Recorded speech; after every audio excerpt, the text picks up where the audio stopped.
ଶ୍ମଶାନର ନାଁ ସ୍ୱର୍ଗଦ୍ୱାର କାହିଁକି? ପୁରୀ ଶ୍ମଶାନର ନାଁ ସ୍ୱର୍ଗଦ୍ୱାର କାହିଁକି? କବି ବିଶ୍ୱନାଥ ନିଜ ଲେଖାରେ କହିଛନ୍ତି କି ଉତ୍କଳରେ ରହିଅଛି ସ୍ୱର୍ଗଦ୍ୱାର, କାରଣ ଏଠାକୁ ଅନେକ ଲୋକ ମୁକ୍ତି ପାଇବା ଆଶାରେ ଦୂର ଦୂରରୁ ଆସିଥାନ୍ତି।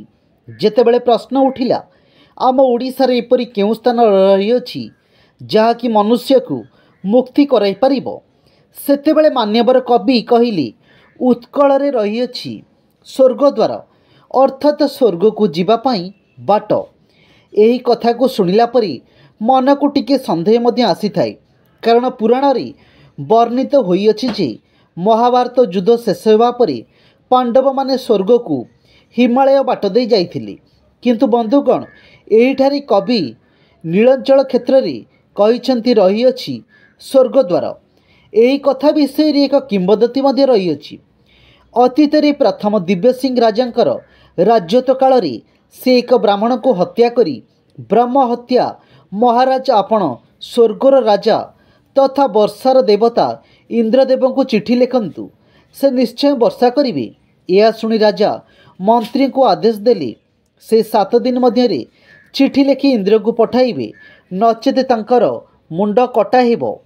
ଏହା ଶୁଣି ମନ୍ତ୍ରୀ ଚିଠି ଲେଖିଦେଲେ, କିନ୍ତୁ ଚିନ୍ତାରେ ପଡ଼ିଗଲେ କି ଏବେ ସ୍ୱର୍ଗର ରାଜା ଇନ୍ଦ୍ରଙ୍କୁ ଚିଠିଟି ଦେବେ କିପରି? ଏହି ସମୟରେ ମନ୍ତ୍ରୀଙ୍କର ପତ୍ନୀ ମନ୍ତ୍ରୀଙ୍କୁ କହିଲେ ଆପଣ ଚିଠି ଡାକବାଲା ହାତରେ ଦେଇଦିଅନ୍ତୁ, ସେ ବୁଝିବ ସେ ଇନ୍ଦ୍ରଙ୍କୁ କିପରି ଦେବ। ଏହା ଶୁଣି ମନ୍ତ୍ରୀ ଖୁସି ଖୁସି ଚିଠିଟିକୁ ନେଇ ଡାକବାଲା ହାତରେ ଦେଇ କହିଲେ 7 ଦିନ ମଧ୍ୟରେ ଯଦି ଇନ୍ଦ୍ରଙ୍କୁ ଚିଠିଟି ନ ପହଞ୍ଚିବ ତେବେ ମୁଣ୍ଡ କାଟ ହେବ। ଏହା କହି ମନ୍ତ୍ରୀ ମଧ୍ୟ ଚାଲିଗଲେ। ମନ୍ତ୍ରୀ ଭଳି ବର୍ତ୍ତମାନ ଡାକବାଲା ମଧ୍ୟ ଚିନ୍ତିତ ରହିବାକୁ ଲାଗିଲେ। ଡାକବାଲାର ଚିନ୍ତା ଦେଖି ଡାକବାଲାର ପତ୍ନୀ କହିଲା ସ୍ୱାମୀ ପ୍ରତିଦିନ ଶ୍ରୀମନ୍ଦିରକୁ 33 କୋଟି ଦେବୀ ଦେବତା ବଡ଼ ଠାକୁରଙ୍କ ଦର୍ଶନ କରିବାକୁ ଆସିଥାନ୍ତି।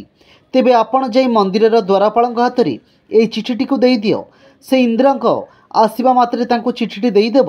ଏହା ଶୁଣି ଡାକବାଲା ମଧ୍ୟ ଖୁସି ଖୁସି ଯାଇ ଚିଠିଟିକୁ ଦ୍ୱାରପାଳ ହାତରେ ଦେଇ କହିଲା ଯେତେବେଳେ ସ୍ୱର୍ଗରୁ ଇନ୍ଦ୍ର ଆସିବେ ସେତେବେଳେ ଏହି ଚିଠିଟିକୁ ତାଙ୍କୁ ଦେଇଦେବ। ଯଦି 7 ଦିନ ମଧ୍ୟରେ ବର୍ଷା ନ ହୁଏ ତେବେ ରାଜାଙ୍କର ଆଦେଶ ଅଛି ତୁମର ମୁଣ୍ଡ କାଟ ହେବ। ଏହା କହି ଡାକବାଲା ମଧ୍ୟ ଚାଲିଗଲା। ବର୍ତ୍ତମାନ ବନ୍ଧୁଗଣ, ଦ୍ୱାରପାଳ ବିଚାର ଚିନ୍ତା କରେ କି ମୁଁ ଇନ୍ଦ୍ରଙ୍କୁ ଚିହ୍ନିବି କିପରି? ଏହା ଚିନ୍ତା କରି ସେ ଚିଠିଟିକୁ ହାତରେ ଧରି ଇନ୍ଦ୍ର ଚିଠି ନିଅ, ଇନ୍ଦ୍ର ଚିଠି ନିଅ କହି ଜପିବାକୁ ଲାଗିଲା। ସେହିଦିନ ରାତିରେ ଯେତେବେଳେ ଇନ୍ଦ୍ର ଶ୍ରୀମନ୍ଦିରକୁ ଶ୍ରୀଜୀଉଙ୍କର ଦର୍ଶନ ପାଇଁ ଆସିଲେ, ସେତେବେଳେ ଦ୍ୱାରପାଳ ହାତରୁ ଚିଠିକୁ ନେଇ ରାଜାଙ୍କର ସନ୍ଦେଶଟିକୁ ପଢ଼ି ପ୍ରତି ଉତ୍ତରରେ ଅନ୍ୟ ଏକ ଚିଠିଟିକୁ ଦ୍ୱାରପାଳ ହାତରେ ଦେଇଦେଲେ। ଏହି ସମୟରେ ଦ୍ୱାରପାଳ ଇନ୍ଦ୍ରକୁ ଚିହ୍ନିପାରି ତାଙ୍କୁ ସମ୍ମାନରେ ସମ୍ମାନିତ କଲା। ଏହା ଦେଖି ଇନ୍ଦ୍ର ପ୍ରସନ୍ନ ହୋଇ ସେହି ଦ୍ୱାରପାଳ ସହ ନିଜର ମିତ୍ରତା ସ୍ଥାପନ କରି ଚାଲିଗଲେ। କିନ୍ତୁ ଦ୍ୱାରପାଳଟି ଇନ୍ଦ୍ରଙ୍କର ଯିବା ସମୟରେ ତାଙ୍କର ପିଛା କରିବାକୁ ଲାଗିଲା।